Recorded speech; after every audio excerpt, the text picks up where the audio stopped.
क्या तैयार किया है? सिस्टम। मजे की बात क्या है, पहले 2 4 5 साल इनके पूछो ओला कितना चला था, जियो को लोग कितना स्वीकार कर रहे थे, पर धीरे धीरे धीरे धीरे बदलाव को, ये 95% आदमी जो होता है ना, ये हर बदलाव में कितने साल लेता है? 15 से 20 साल। कितने? उसके बाद स्वीकार करता है। और 5% जो लोग होते हैं वो एडवांस में समझ जाते हैं किसी बात। जैसे उदाहरण दूं क्या? उदाहरण दूं क्या? दूं? जब हिंदुस्तान में पेट्रोल पंप बांटे जा रहे थे तो पहले किसने लिए? बड़े बड़े लोगों ने लिए। और ये 95% भीड़ जो होती है ये बोल रही थी अरे गाड़ी तो है ही ना, क्या करेंगे पेट्रोल पंप का। पर जिन्होंने 15-20 साल पहले लिए थे वो सवा अरबपति करोड़पति बने कि नहीं बने।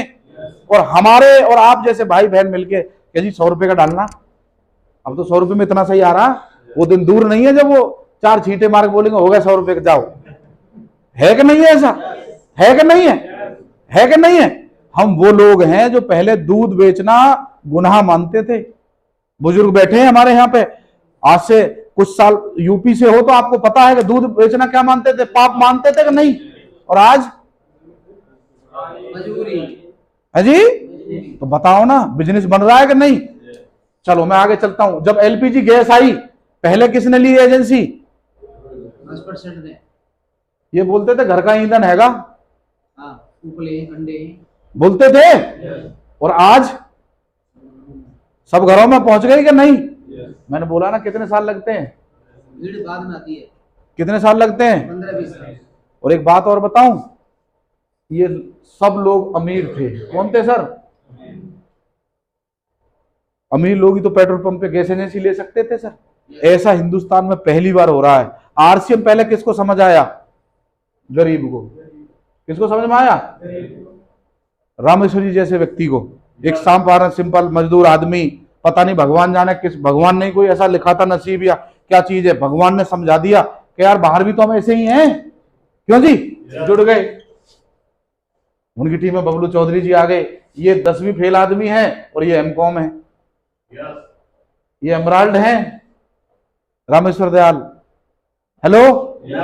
तो किसी को भी समझ में आ सकता है। यहां कोई किसी के बाप की जागीर नहीं है। बाहर तो चेक और जैक दोनों चाहिए। पहले यूं पूछेंगे भाई किस जाति के हो, अगर चपरासी की नौकरी भी करने जाओगे पहले ये पूछेंगे किस जाति के हो, फिर पूछेंगे कितनी उम्र है। अगर आप 40 साल से ज्यादा हो तो फिर नौकरी नहीं लगेगी भाई। मैंने तो बहन जी आपसे नहीं पूछा ना कि भैया आप कितनी पढ़ी लिखी हो, मैं तो तनख्वाही पूछी ना कि 80-90 हजार कमाना भी चाहते हो। यहां सिस्टम से पैसा आता है और उस सिस्टम की भी बात करूंगा, पर आपको अपनी सोच ऐसी बनानी पड़ेगी। कैसी बनानी पड़ेगी सर? 5% वाली। कितने परसेंट वाली? 5%। कितने परसेंट वाली? 5%। जब होली दिवाली आती है हम सब अपना पेंट करवाने की सोचते हैं, हम सब ये सोचते हैं कि ये खर्चा होगा, नए कपड़े लाएंगे, वो ऐसा होता है। पर 5% लोग ऐसा नहीं सोचते। पता है वो क्या सोचते हैं? रक्षाबंधन नहीं, रक्षाबंधन जब आता है हम और आप सोचते हैं भाई के वहां जाएंगे, ये करेंगे, ऐसा ही होता है। पर बिजनेसमैन ऐसा नहीं सोचता। पता है वो क्या सोचता है? इतने का घेवर स्टॉक कर ले, इतने का ये कर ले। दिवाली वाले दिन दुकानदार 6 बजे दुकान बंद करके नहीं भागता, उसे पता है सेल आज ही होनी है। वो अपना बिजनेस बनाने के लिए सोच रहा है। और आम आदमी कैसे ही करके बस त्योहार आया तो मना लो, आज ही मनाओ, अगली दिवाली तो आएगी नहीं। जब उसका सोच सकते हो, ये बहुत कड़वी बात बता रहा हूं सर, क्या हम ये नहीं सोच सकते कि अपने बच्चों के लिए, क्या भविष्य के लिए इस आरसीएम को ढंग से कर लिया जाए? ढंग से कर लिया जाए। आरसीएम की कई लोग जुड़ते हैं, उन्हें ये भी नहीं पता कि आरसीएम में कपड़े भी होते हैं। यहाँ बैठे हुए कितने लोगों ने आरसीएम कपड़े पहन रखे हैं, भी पता चल जाएगा। ईमानदारी बेईमानी का भी पता चल जाएगा कितने परसेंट है। पिछली बार लोगों ने मेरे से वादा करा था कि सर अगली बार मुझे टाई में देखना, और मैं भूलता नहीं हूं सर, मैं क्या करूं। नाम नहीं लूंगा पर मैं, और सबको पता है, उन्हें पता है मैं किससे कह रहा हूं। पर भाई साहब मैं ऐसा टीचर नहीं, मैं सरकारी मास्टर नहीं हूं जो छोड़ दूंगा। मैं जिस मास्टर ने पढ़ाया हूं, मेरी अपलाइन है फौजी।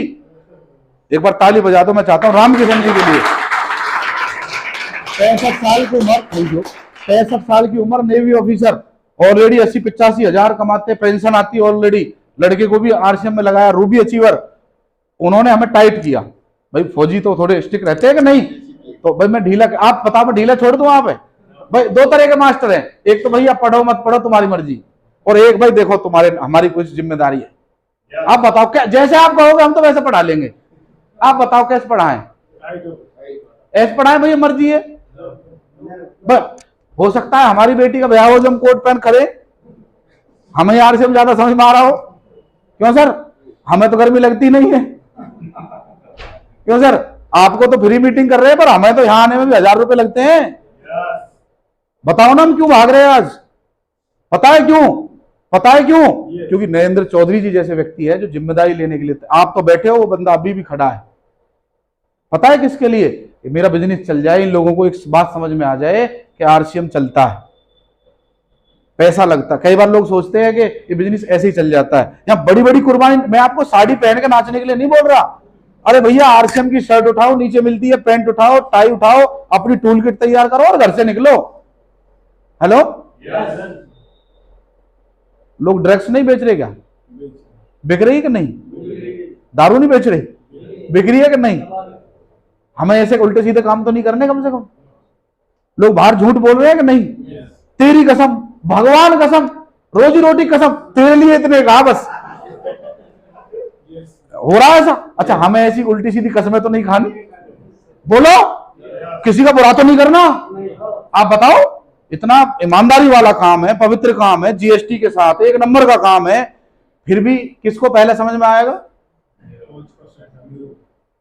नहीं, मैं इसमें अमीर नहीं लगा रहा, केवल 5% लोग आरसीएम में तो ये आ जाएंगे। आना एक अलग बात है, आरसीएम में समझ में आना एक दूसरी बात है। टाई पहनने में कितने घंटे लगते, कितना सेक्रीफाइस करना पड़ता, आरसीएम के पैंट शर्ट डालने में कितना टाइम लगता, पर इसके लिए क्या चाहिए बताऊं? हिम्मत। क्या चाहिए? क्योंकि उसकी इच्छा के बिना आप टाई तो छोड़ो, सांस भी नहीं ले सकते। क्या नहीं ले सकते सर? मैं स्टूडेंट था, 21-22 साल की उम्र थी जब लोगों को आरसीएम समझाने जाते थे। हम क्या समझाने जाते थे, वो उल्टा हमें समझाते थे। हेलो, उल्टा समझा देते थे, उल्टा। जैसे वो कोई आदमी आप जैसा, फौजी साहब जैसा कोई पहुंचा, वहां एक भैंस बीमार हो जाती है जी, तो पूछा बुखार आ रहा है जी, भैंस को कोई दवाई ववाई बताओ। अब डॉक्टर साहब ने गोली दे दी और उसका तरीका बताया कि भाई एक पाइप सा होता है ना, वो एक भैंस के मुंह में डालना और बड़ी सी गोली दे दी, फूंक मार देना बस। अब तो फौजी साहब गए और एकदम फूंक मारने को, जैसे भैंस ने उल्टी मार दी। अब वो गोली कहां गई? बुखार उसका ठीक करना था, इनका हो गया। तो ऐसे ही हम शुरू में जाते थे, बुखार उतारने जाते थे, वो हमारे उल्टे बुखार गोली हमें उल्टी समझा देते थे कि तू समझाएगा हमें, तेरी उतनी उम्र नहीं है जितना हमें नौकरी करते हुए होगे। सर लोग पता नहीं क्या क्या बोलते थे, पर हमें इस बात का पता था, डूबते को तिनके का बाहर कोई काम धंधा ऐसा भी तो नहीं है जिसमें सच बोला जाता हो बिल्कुल 100%, जिसमें आदमी की पर्सनैलिटी को मौका मिलता हो, एक आम आदमी खास बन सकता हो। क्या बाहर मौका है? क्या बाहर मौका है कि आप कहीं प्लेटफॉर्म पे जाओ, उतरो और लोग आपको पैरों को हाथ लगाएं, माला पहनाएं, आओ गुरुजी? ऐसा बाहर है क्या? अभी कलकत्ता गया मैं 2-3 महीने पहले, वहां लोग पहुंचे, कोई फोटो खिंचवा रहा है, कोई बोल रहा है गुरुजी अगली बार कब आओगे। तो ये प्यार जो मिला है किसकी वजह से मिला है सर? और हर किसी के भाग। अब बोलेंगे सर आपका तो भाग बहुत बढ़िया, लक बहुत बढ़िया। क्या बहुत बढ़िया है? बोलते हैं ना सर ऐसे। और मैं एक बात बताऊं, आपका भी हो सकता है, आपका भी हो सकता है, पर क्या करना पड़ेगा? विश्वास। क्या करना पड़ेगा? और विश्वास की अभी तक मार्केट में कोई गोली पलवल में तो है नहीं जो मैं आपको अब पिला दूं। विश्वास करना ही।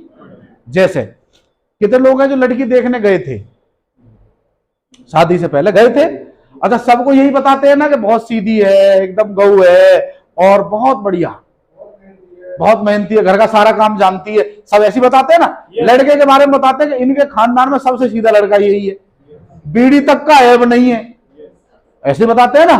पता तो बाद में ही चलता है ना जी, पर क्या करते हैं? क्या करते हैं सर? भरोसा। विश्वास बहुत बड़ी चीज है, विश्वास करिए, विश्वास करना ही पड़ेगा। अगर कंपनी को भागना होता तो एक प्रोडक्ट पे भाग जाती, हेलो 100 प्रोडक्ट पे भाग जाती। आज की डेट में एक दुकान नहीं है, 100 दुकान नहीं है, 10,000 से ज्यादा दुकानें हैं सर। कितनी? 16,000 दुकानें हैं, पर 10,000 से तो ज्यादा है ना। एक शहर में चलती तो भाग जाती, एक स्टेट में चलती तो भाग जाती। आज ऐसा कोई स्टेट नहीं है जहां आरसीएम नहीं चल रहा। चलो एक लीडर चलाता आरसीएम तो भाग जाती, एक लीडर 10 लीडर चलाते तो आरसीएम भाग जाती। आज आरसीएम के कामयाब लीडर हर डिस्ट्रिक्ट तहसील में है कि नहीं है?